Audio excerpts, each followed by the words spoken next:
अस्सलाम वालेकुम dear students. Last topic हमने जो डिस्कस किया था अपनी लास्ट वीडियो में वो था सेल सिग्नलिंग।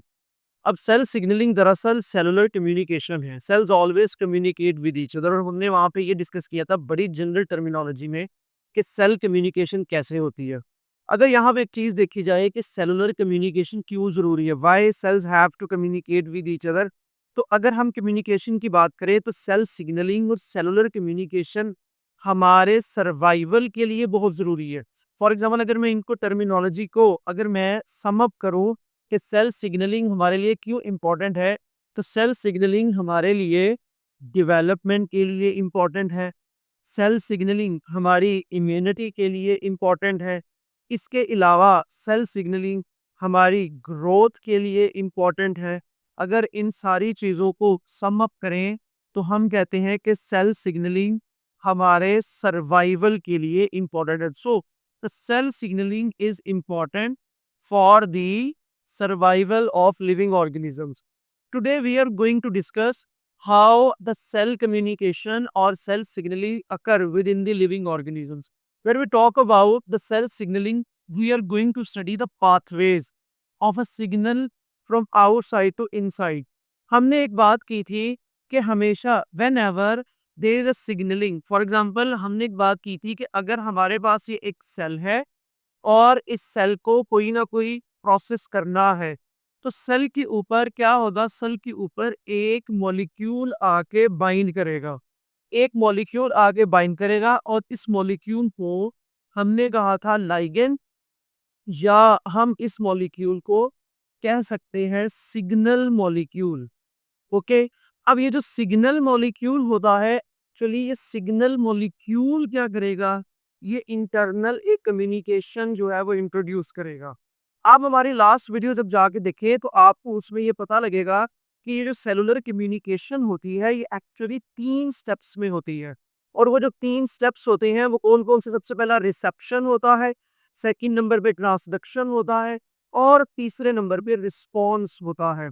अब अगर मैं बात करूं तो हमने आज ये पढ़ना है कि ये जो लाइगेंड है और signal molecule when it bind with the receptor, ये किसके ऊपर आके बाइंड करेगा, ये बाइंड करेगा किस चीज के ऊपर, ये बाइंड करेगा रिसेप्टर के ऊपर। So there must be some receptor that will recognize the specific ligand or specific signal molecule. Okay, यहाँ पे जब हम बात करते हैं तो ये हमारे पास अब पाथवे क्या है। अब पाथवे देखें, the process by which signal on the cell surface, और वो सिग्नल कहाँ से आएगा, लाइगेंड से आएगा। कि इसी ने कोई रिस्पॉन्स जनरेट करवाना है, लाइगेंड आएगा और वो जो लाइगेंड आके सरफेस पे बाइंड करेगा वो कन्वर्ट हो जाएगा एक स्पेसिफिक सेलुलर रिस्पॉन्स में। और वो जो इंटरनल रिस्पॉन्स होगा सेल का उसे हम कहते हैं सिग्नल ट्रांसडक्शन पाथवे।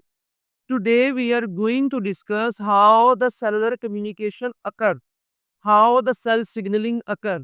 प्रीवियसली हमने ये देखा था कि सेल सिग्नलिंग कैसे होती है, आज हम ये देखेंगे इसको डिटेल से। जब हम डिटेल से बात करते हैं तो आप एक बात याद रखेंगे, दो तरह की सेल सिग्नलिंग होती है। हमारे पास सिग्नलिंग हमेशा टू टाइप्स की होती है। एक सिग्नलिंग होती है हमारे पास प्रोटीन सिग्नलिंग, एक हमारे पास होगी प्रोटीन सिग्नलिंग। सबसे पहले हम बात करेंगे प्रोटीन सिग्नलिंग की कि प्रोटीन सिग्नलिंग क्या होती है। कुछ कंसेप्ट्स आपको बताऊंगा कि जब हम बात करते हैं protein signalling, so protein is actually a hydrophilic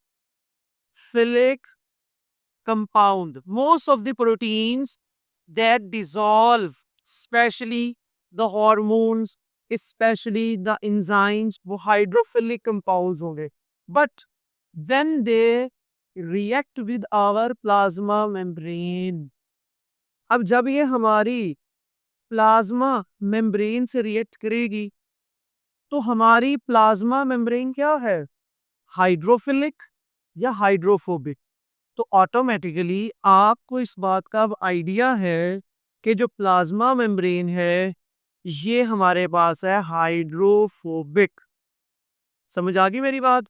सो जब हम बात करेंगे सेलुलर रिस्पॉन्स की, if the ligand if the ligand is protein, if the ligand is protein, then it means this ligand, this signal molecule will face difficulty to pass through the cell, to pass through the membrane, because the membrane is hydrophobic and the ligand or protein is hydrophilic. You already studied there must be a barrier between hydrophilic and hydrophobic. Plasma membrane being a non-polar हमेशा react करती है, oppose करती है hydrophilic compounds को। क्यों? क्योंकि हमने already पढ़ा है कि प्लाज्मा मेम्ब्रेन के अंदर होते हैं फॉस्फोलिपिड्स। फॉस्फोलिपिड्स दरअसल क्या होते हैं? ये एक्चुअली हाइड्रोफोबिक, ये इंटरनल जितनी इनकी टेल्स होती हैं फॉस्फोलिपिड्स की, वो हाइड्रोफोबिक होती हैं। तो फॉस्फोलिपिड्स हमेशा अपोज करती हैं ऐसे कंपाउंड्स को जो कंपाउंड्स हाइड्रोफिलिक नेचर के होंगे।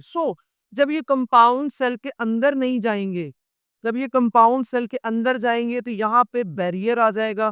तो फिर ये कंपाउंड अंदर कैसे गुजरेंगे?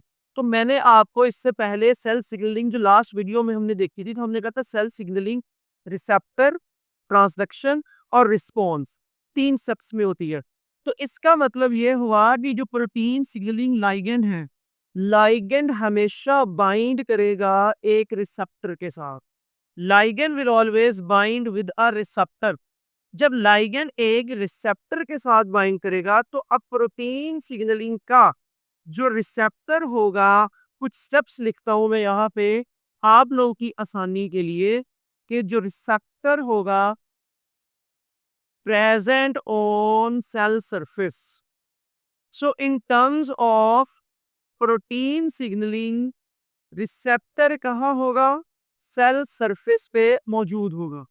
When we talk about कि क्योंकि ये अंदर नहीं जा सकता, और ये क्या करेगा?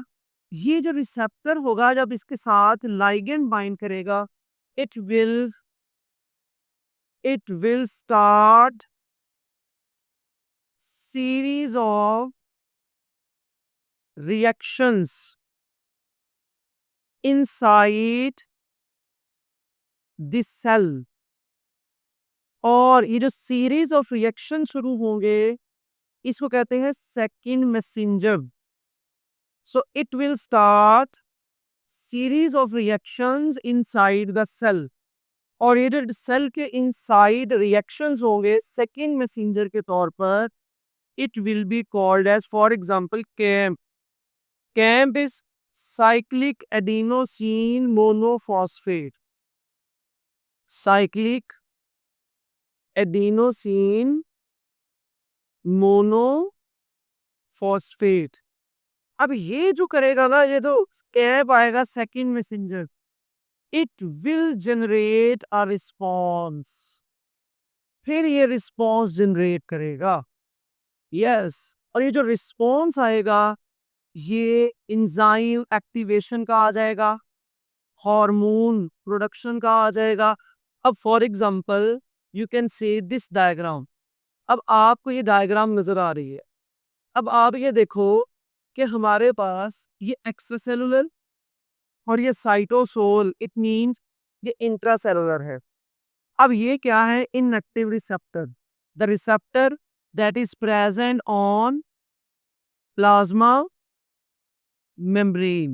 Okay, now this is the signaling molecule, the signaling molecule that is called ligand.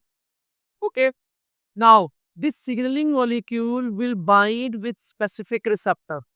Okay, now you are clearly understanding that the receptor for protein signaling will be present on the cell surface. क्यों? Yes, आप सही पहुंचे, क्योंकि membrane उनको गुजरने नहीं देगी। अब ये देखो कि ये जो रिसेप्टर है, this is present on the cell surface. Now this receptor is also present in an inactive state and the inactive intracellular signaling proteins, the signaling proteins that are present inside the cytoplasm are also present in inactive state because there is no ligand, no receptor ligand binding. So what will happen when the ligand will bind? Now you're clearly seeing the ligand is binding over the plasma membrane's receptor. Now, this plasma membrane receptor is initiating the series of reactions inside the cell, inside the cytosol. So, this will activate intracellular signaling. तो आपकी body में जितने protein hormones हैं, मैं example लेता हूँ insulin और glucagon की। होता ये है कि जब हमारे पास हमारा ब्लड शुगर लेवल बढ़ता है, जैसे ही ब्लड शुगर लेवल बढ़ता है तो बॉडी से इंसुलिन रिलीज होती है from the beta cells of pancreas. वो इंसुलिन कहाँ जाएगी? वो इंसुलिन जाके सेल्स के ऊपर एक्शन करती है, लीवर सेल्स, मसल सेल्स के ऊपर एक्शन करेगी। वो इंसुलिन ऐसे ही बाइंड करेगी, कहाँ पे बाइंड करेगी? Top of the receptors. और वो जो सिग्नलिंग ट्रांसडक्शन पाथवे इनिशिएट होगा इनसाइड द सेल, वो signalling transduction pathway second messenger के तौर पर रिस्पॉन्स जनरेट करवाएगा कि प्लाज्मा मेम्ब्रेन के ऊपर ग्लूकोज एक्सेप्टेंस के रिसेप्टर्स बढ़ जाएंगे। तो फिर क्या होगा? ब्लड से जितनी ग्लूकोज होगी वो सेल के इनसाइड जाना शुरू हो जाएगी। This is how the protein signalling occur with the help of protein hormones, with the help of enzymes. ये प्रोसेस प्रोटीन सिग्नलिंग का होता है। अब आते हैं दूसरी टाइप की सिग्नलिंग। द सेकेंड टाइप की signalling is actually our steroid signalling. अब यहाँ पे आप ये देख रहे हैं कि ये जो सिग्नलिंग है हमारे पास, this is the second type of signalling, steroid signalling. जब हम स्टीरॉइड सिग्नलिंग की बात करेंगे, for example when we talk about the steroid signalling, we are going to understand the process of steroid hormones. हमारी body के अंदर जितने steroid hormones हैं, अब स्टीरॉइड हार्मोन्स हमारे सेक्सुअल हार्मोन्स हैं, हमारे एंड्रोजन हार्मोन्स हैं, फॉर एग्जांपल हमारे एड्रीनल्स के कुछ हार्मोन्स हैं, corticosterols, cortisols, these are the steroidal hormones. या हमारे सेक्सुअल हार्मोन्स हैं, for example oestrogen, progesterone, testosterone, all these are the steroidal hormones in our body. अब स्टीरॉयडल हार्मोन्स अपना एक्शन कैसे करते हैं? जब हम स्टीरॉयडल हार्मोन्स की बात करते हैं, अब एक चीज बात क्लियर होगी, जो स्टीरॉयड है, जब आप इस स्टीरॉयड की बात करेंगे, ये स्टीरॉयड किसकी नेचर है? स्टीरॉयड लिपिड है। स्टीरॉयड क्या है? लिपिड। और यहाँ पे आपने ये देखा प्लाज्मा मेम्ब्रेन, ये देखो प्लाज्मा मेम्ब्रेन हाइड्रोफोबिक क्यों थी? क्योंकि प्लाज्मा मेम्ब्रेन के अंदर क्या थे? फॉस्फोलिपिड्स। तो क्या आपको लगता है लिपिड्स और लिपिड्स आपस में एक दूसरे को अपोज करेंगे?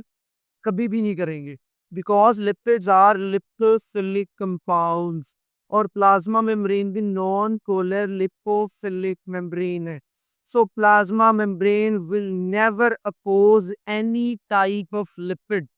Plasma membrane is permeable for the lipids. So इसलिए स्टीरॉइड सिग्नलिंग और प्रोटीन सिग्नलिंग में जो बेसिक डिफरेंस है वो प्रोसेस का डिफरेंस है। फॉर एग्जांपल जो प्रोटीन थे वो मेम्ब्रेन से गुजर नहीं सकते थे, जबकि जो स्टीरॉइड है इनको रोकने वाला ही कोई नहीं है। ये तो आएंगे और जाएंगे, और जब ये जाएंगे तो फिर स्टीरॉइड सिग्नलिंग में आपको क्या मिलेगा? आपको ये मिलेगा कि जो स्टीरॉयडल हार्मोन होगा, it will not be posed at the plasma membrane. यहाँ पे आपको ये एरो नजर आ रहा है कि ये जो स्टीरॉयडल हार्मोन है ये सीधा मेम्ब्रेन से एंटर। मेरी बात समझ आ गई है?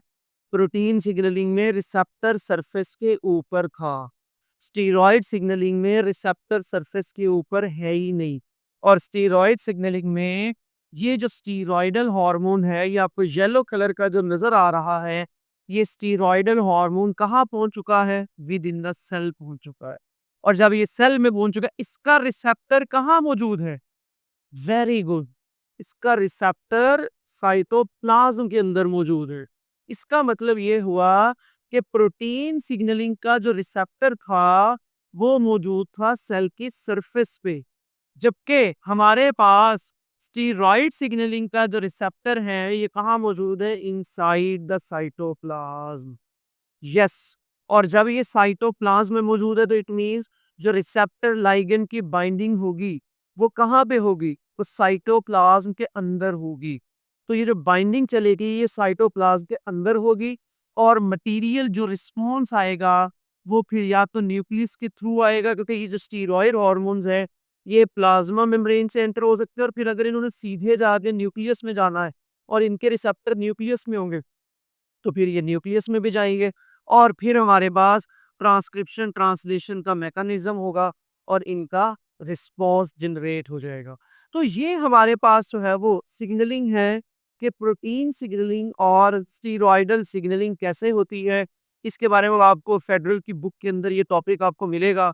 तो अगर आपको फिर भी किसी चीज़ का मसला है या क्वेश्चन है, तो आप कमेंट सेक्शन में ज़रूर पूछें। Thank you.